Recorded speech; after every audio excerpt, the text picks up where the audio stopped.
types of community, and it's all about building community and bringing people together through the art of storytelling. But when Mara came, we were so excited because it was an international storyteller, and Mara is multi-international herself, and so we were going to get a little bit of Kenya, we were going to get some Scottish stories, and we were just really so excited. Um, and for her, I'm sure it was a letdown when the hurricane happened and the event was canceled. But for us in Indianapolis, we was like, yes, because we got to spend more time with her, and it was such a great learning experience. And so I consider her a friend, a heart sister now. I love Kenya, but now getting to tell you guys stories, it makes me an international storyteller. So, yeah. But I'm going to share a story with you that I love. I thought about it when Mar was talking about it, and I was like, well, I'll tell a story. But I've just been so inspired being here, and I love the nature and everything that it has to offer. And so I'm going to tell you a story about a little old lady who lived in a forest. And it's the little old lady with wish. And so once upon a time, not long ago, but far enough ago, that this little old lady lived in a village. And this village was really special, but she lived far, far, far on the outskirts of the village. And every day she would make a trek to this village so that she can go and pray. But her day didn't start that way. Like, she would have to get up before the crack of dawn because she was so far. So she'd get up every day, she'd bathe herself, she'd get ready, and she'd stretch and just get herself feeling really good and ready for the trek. But she couldn't do it in her small cabin because she lived in her small cabin with her son and his wife. And so every day she'd get up, she'd bathe herself, she'd get dressed, and she'd walk out, and she would just wait. And she would listen. And listening was important for her because she was blind.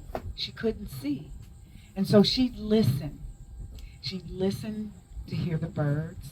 Caw, caw, caw. She'd listen to the ruffle of the grass and the bushes nearby, like what we're just hearing. And then she'd hold her head up and she'd just wait for the sun to wake up and warm her face.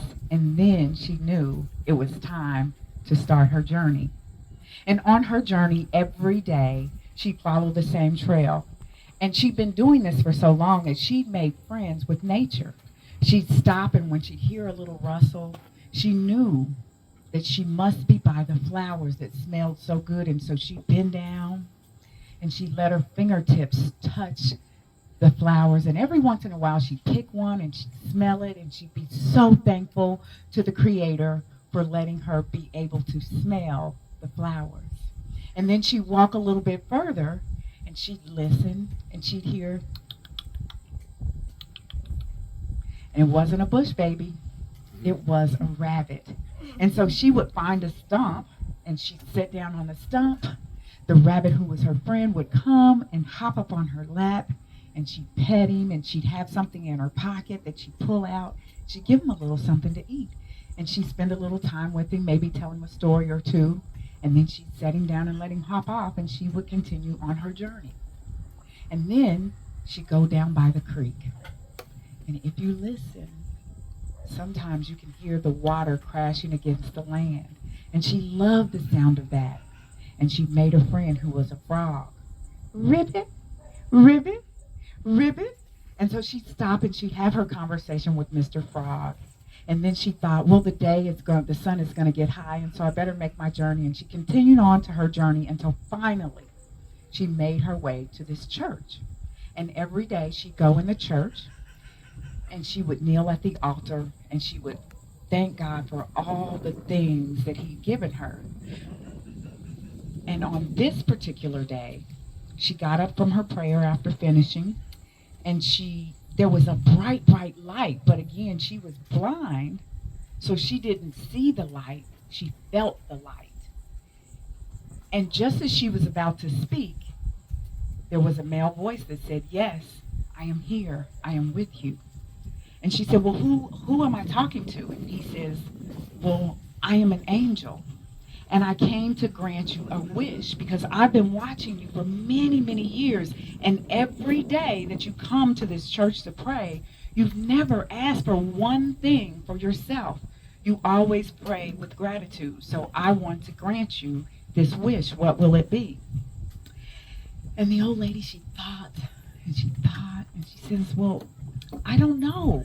I I don't know, because she knew the weight of this. She knew, like, I don't want to waste it. And I do feel that I have everything. I'm grateful for the things that I have. So I really don't know what to ask for. And the angel said to her, well, you think about it. And I'm going to be here again tomorrow. And by tomorrow, I want you to be able to tell me what you wish for. And she agreed, and she left. And the angel left. And she made her way back home. And that evening when she got home, she told her son what had happened. And she says, I really don't know what this wish should be, but I don't want to waste it. And he says, oh, mama, are you silly? I know what you should wish for. We work hard all the time. Every day we work so hard. You should wish for wealth. And she says, son, that would be nice. It would be nice if our life was not so hard. But I'm not quite sure that is the wish that I should wish for. And he said, well, mama, you pray on it, but I really think you should ask for us to be wealthy. And she thought to herself, well, that would be great, but it would benefit my son more because he's the one that works every day. And so I'm going to think about it a little bit more. And then later the evening went on, and she went and sat out on the porch with her daughter-in-law, and they were snapping beans to prepare the afternoon meal. And she tells her daughter-in-law about her encounter with the angel. And the daughter-in-law says, Mama, I know what you should wish for. You should wish for grandchildren. I mean, after all, your son and I, we've been trying very, very hard to give you grandchildren. And it's been many years, and we've not been able to produce. You should ask the angel for grandchildren. And the grandmother said, oh, it would be lovely to be able to play in the fields that I love so much with my grandchildren. But I'm not quite sure that is the wish that I should wish for. And the daughter-in-law says, well, Mama, you pray for it, you pray about it, but I think you should ask for grandchildren. And so after supper, like every evening, she walked down by the creek and visited one of her friends, and they sat up on the porch and they were knitting and making things. And she told her friend about this encounter with the angel and asked, what do you think I should wish for? And her friend says, oh, you are so sweet. But I know what you should ask for. You never ask for anything for yourself. And that son of yours, you'll be dead and gone, and they will enjoy the riches that he's telling you to ask for. The grandchildren, they will one day grow up and go off on their own, and you will still be where you are. But what you should ask for is something for yourself. You should ask the angel for sight. And she says, oh, wouldn't it be lovely to see the rainbow and the sun each morning? Wouldn't it be lovely to see the fur of the rabbit, my friend that I pet every morning? Wouldn't it be lovely if I knew what color the flower was that I smelled every day? But I'm not quite sure that is the wish that I should wish. So she went home and she had a sleepless night. She tossed and she turned and she wondered, and she really prayed on it. But when she woke up the next morning, she still was not decided, but she continued in her routine. She got up, she bathed, she dressed herself, she stepped out on the porch, she waited, she listened, she put her head up, waited for the sun to warm her face, and it was time to take the journey. And she walked, and she didn't spend a lot of time this morning with the rabbit, the frog, or smelling the flowers. She wanted to make her way to the church. She got to the church, no angel, she didn't sense him. She kneeled down and she prayed like she always did, and she still prayed a prayer of gratitude. But when she stood up, the angel was there waiting for her, and he said, I am here just as I promised. What wish shall I grant you? And she thought about it and she said, well, angel, it would be lovely if one day I could come home and eat off of plates of gold with my grandchildren. that I love so much and see them play in the open field. And the angel laughed. You are a clever one, he said. I told you one wish, but because you have been so faithful and being so grateful for all things, I will grant you your wish, all three of them. You will see your grandchildren eating off of plates of gold someday. And so she was so joyful and so thankful, she almost skipped home.